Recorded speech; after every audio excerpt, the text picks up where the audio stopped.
जी business के managing editor Anil Singh भी इस वक्त हमारे साथ है। सबसे पहले उनकी प्रतिक्रिया लेते हैं। अनिल जी, न सिर्फ उद्योग जगत का एक बड़ा नाम बल्कि एक मुखर वक्ता के तौर पर भी राहुल बजाज को जाना जाता रहा।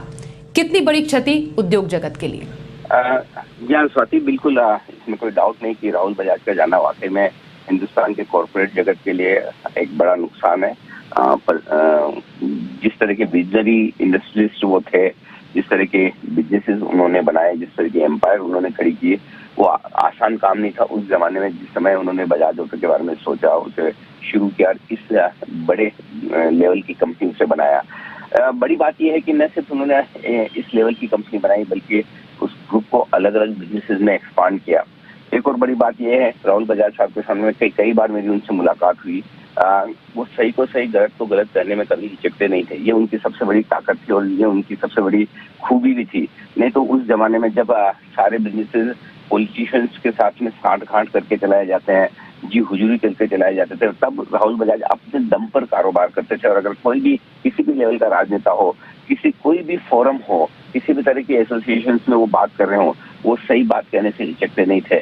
और अगर सिस्टम्स में कहीं कमियां हैं, कुछ खामियां हैं, तो वो साफ तौर पर खुलकर बताते थे। उनके जमाने में उनके जैसे इंडस्ट्रीज हुए ही नहीं। बहुत ही कम थे जो आराम से खुलकर अपनी बात रखते थे। और अगर सरकार में किसी तरह की कमियां हैं, कुछ सुधार करने की जरूरत है, कुछ कानून बदलने की जरूरत है, कुछ प्रोसेस बदलने की जरूरत है, तो खुलकर कहते थे। चाहे कोई सामने वाला नाराज हो ना हो, उन्हें फर्क नहीं पड़ता। तो ये एक बड़ी उनकी पर्सनल क्वालिटी थी जो आप जब भी उनसे बात करें तो वो निकल कर आती थी। और जो उनके दिल में है वही मुंह पर है।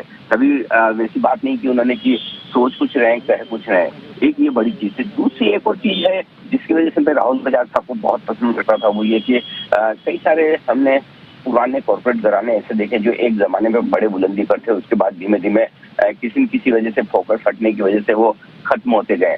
राहुल बजाज साहब ने समय रहते हुए अपने आप को बिजनेस से काफी हद तक अलग किया और अपने दोनों बेटों के हाथों में बागडोर सौंपी। बिल्कुल क्लियर कट डिमार्केशन किया कौन कैसे करेगा। एक